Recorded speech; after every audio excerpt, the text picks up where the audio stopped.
Stop what you're doing. I'm about to show you something you already suspect deep inside, but can't explain.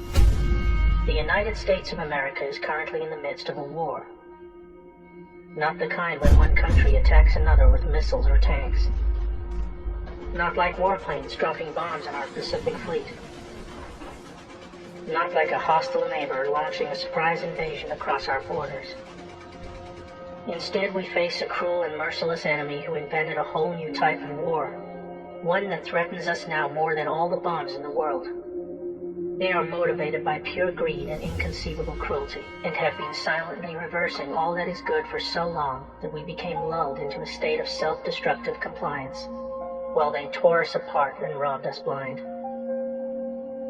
When patriots took back key branches of the U.S. government in 2016, the light was turned on to the vast corruption network that had infiltrated into the highest positions of power across every state. Only then did ordinary citizens begin to realize how close we had come to the end of it all. But first we must endure one last painful battle that will touch every citizen, no matter who they are. Right now, the country is being torn apart by the biggest political hoax and coordinated mass media disinformation campaign in living history. You may know it as COVID-19. Let me tell you a story.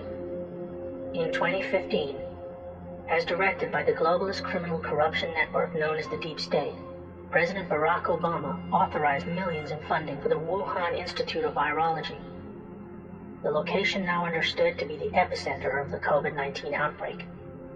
The research carried out here was to provide the agent for a global biological attack on a scale never before seen. One that would be timed for release within an election year, starting the very day unsubstantiated efforts to impeach President Trump fell apart.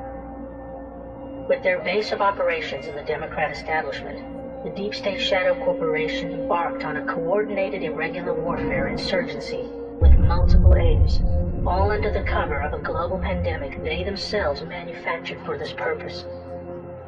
Enabled by their owned and controlled corporate media monopoly, they instigated a heavy-handed and unjustifiable nationwide shutdown to reverse Trump's many economic and unemployment gains, with Democrat-controlled states suffering the harshest restrictions in the country.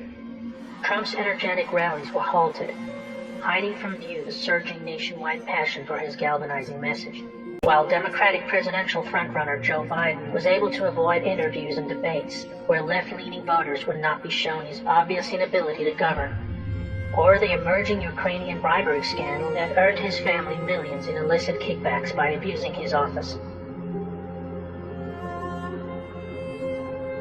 The next major advantage of the pandemic for the Deep State was the case made to the public for mail-in voting, a highly insecure practice proven to be rampant with fraud, just as the public saw in one such example when a former Philadelphia judge pled guilty to stuffing ballot boxes after being paid by what he called a Democrat political consultant.